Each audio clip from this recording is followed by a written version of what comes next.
Wadhi kaunti ma Migori kama wayudo ni moko kuom jodak ma Nyatike okwedo mokalo tulo ma inchane omuoche kinde nyasi moro mar choko omenda ne kanisa e Makalda Kanyarwanda Ward e sub-county ma Nyatike Jumapil mokalo. Kotene gi koth Thomas Ondiek giwacho ni ok en gino makare ka tulo ne omuoche nyasi mar kanisa nikech wechego mag siasa.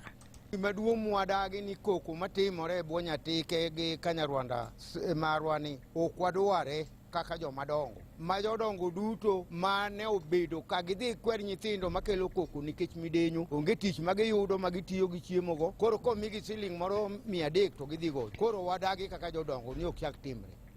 Wechegi nosir kod Esther Akinyi kanyakla kod Dickens Opiata mabende kwayo rowere mondo mi kik yie mondo oti kodgi kod josiasa mabende dwaro kelo tulo e pacho kae. Kabende Opiata koro wacho ni gidwaro ng'eyo gimomiyo moko kuom jotelo mag siasa ok dwar mondo chope e romo mopogore opogore.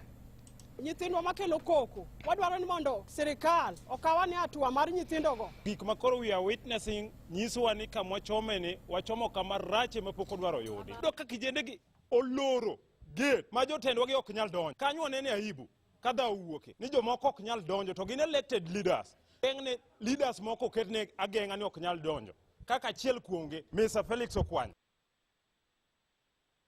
Jodak ma Nyatike bende koro wacho ni gisebedo ka gineno lwenje kata tulo mopogore opogore e romo mag siasa e gwenge makono.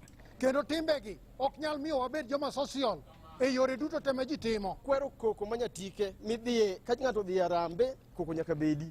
Ng'ato dhi kata mane e kanisa koko nyaka bedi. Ng'ato dhi mane liel kaka dang' idhi ng'ato kanyo be itamini ok nyal chopo. Nang'o ang'o motimore? Joma kelo koko onengo maknwa jogi mondo kel puonj ne nyithindo ma achien. Kaber ahinya to kwe oduoge e Nyatike ahinya wadwa neno kwene ka wawinjo ni our area DCC with the health protocol olosonwa buche ma wanyalo bedo go gi kwe.